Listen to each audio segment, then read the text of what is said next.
There's been a lot of talk in the last few days about a particular type of harassment involving yelling a vulgar phrase at TV reporters, primarily women, while their cameras are rolling. Many CBC journalists have been subjected to this, but now Calgary police have ticketed one of the perpetrators. The incident happened last month while the CBC's Megan Grant was doing a story actually about bad behavior on the streets after Calgary Flames games. She was interviewing a man who was campaigning against that behavior.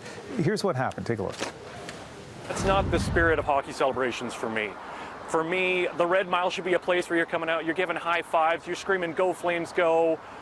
You know, you're having a good time. Everyone should feel safe and happy down here. This should be a... That's not cool.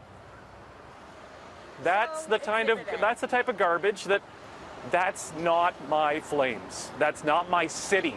I grew up in this city. I love this city. That's not my city. And Megan Grant's in our Calgary newsroom. What was your reaction when you heard that this ticket had been issued? I was actually quite surprised because, you know, I knew that when the incident happened, we swung around, but not in time to catch their faces on camera. I only knew that we got their license plate, and I thought that would be a problem because, you know, the police wouldn't be able to prove who was driving at the time, but they must have been able, you know, to somehow track down this driver and passenger, and it was in the end the passenger who the charge was laid against. This issue obviously has become a big national, really North American story since the reporter in Toronto turned the camera on the people who were harassing her.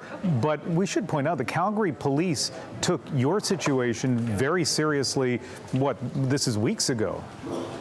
Yeah, that's right. Well, it was during the Flames playoff run. And so, as you may or may not know, we have this stretch of 17th Avenue called the Red Mile. That's where people sort of pour out after games to celebrate. And there had been reports of some bad behavior and specifically against reporters being yelled at. And so police came to us at a press conference and said, listen, you journalists, we want you to report any of these incidents. We will take this seriously.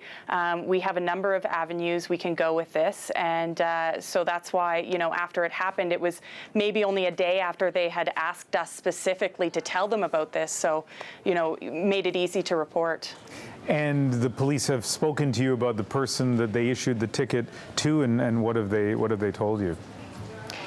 Well, they said he was embarrassed, and they said that he apologized to them.